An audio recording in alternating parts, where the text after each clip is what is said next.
Hello everyone! So for today's video, Japanese cuisine naman tayo. So gagawa tayo ng sushi roll. So kailangan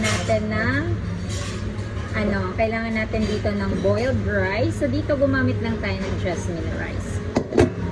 Nuri, meron tayong salmon, avocado, at saka cucumber. At gagamit din tayo ng Philadelphia cream cheese.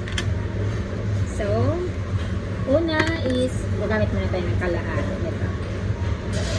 Yan. Hahatiin natin sa gitna. Tapos, kailangan nating basain ang ating kamay para hindi dumikit ang ating kanin. Tapos, spread lang natin.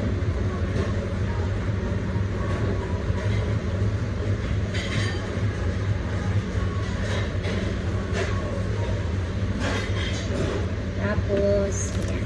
Press lang natin. Lagyan natin ng cream cheese. Lagyan natin ng avocado.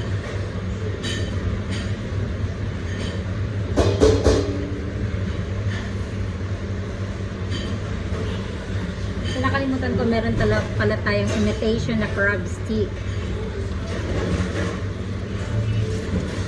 Maglalagay tayo ng crab stick. Ayan. Tapos i-roll lang natin.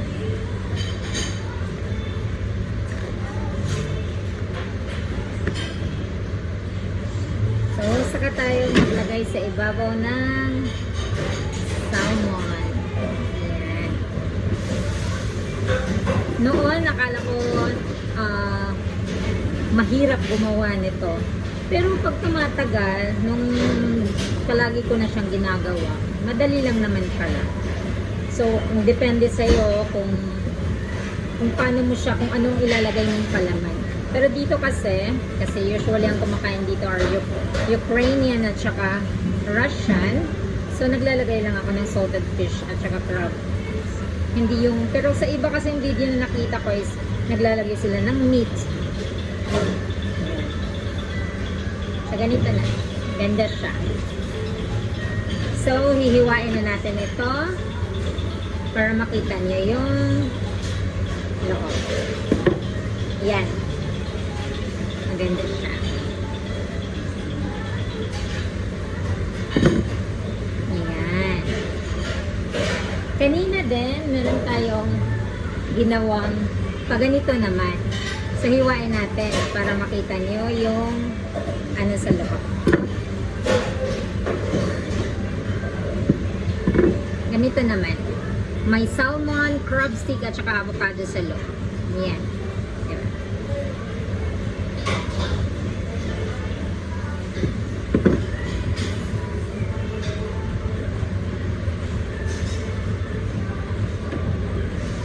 Dito naman yung iba kanina na nagawa natin. Meron din ganito.